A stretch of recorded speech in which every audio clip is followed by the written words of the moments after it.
Hi everybody. My job as a neurodiversity consultant is to introduce the concepts of autism to corporations, organizations, and employers, and to provide them the bare essentials for successful coexistence with those that have autism. You might as well know what bare essentials are. B stands for become aware of all of the details and situations and intricacies involved with autism. E stands for equip your team. Equip your team to engage successfully and in a welcome manner with persons with autism. A stands for accommodate those with autism. This usually involves very inexpensive ways to give a person on the spectrum the environment and the tools they need in order to be successful for themselves, but for your business. And the R stands for reap all the benefits that are proven and documented when businesses and organizations incorporate persons with autism.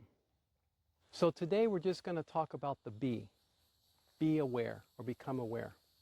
So let's share some statistics. 41% of organizations and businesses have already accepted the challenge and have published documentation in their bylaws to accept and promote persons with autism in their organization. That's great, right?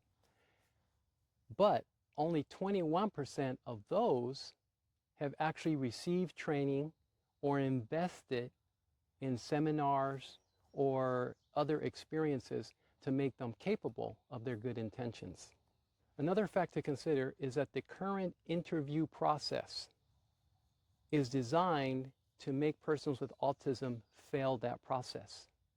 This is because the interview process is based on open sesame, which you'll see in another video.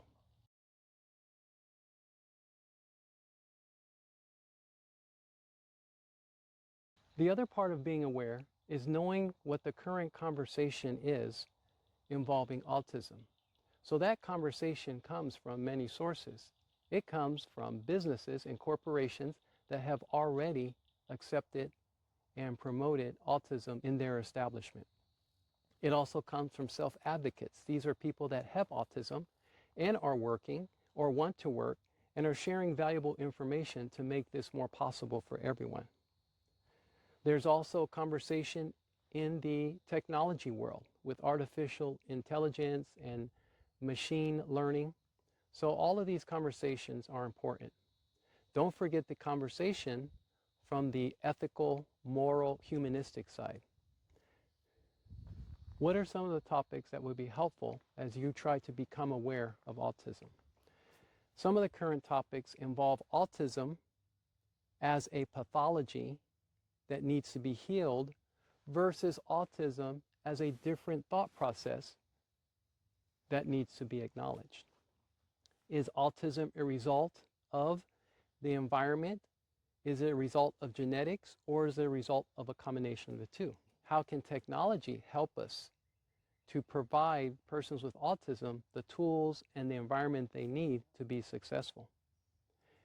In the HR world, human resources, there's a lot of talk now regarding persons with autism being employed and being productive in non-traditional matters.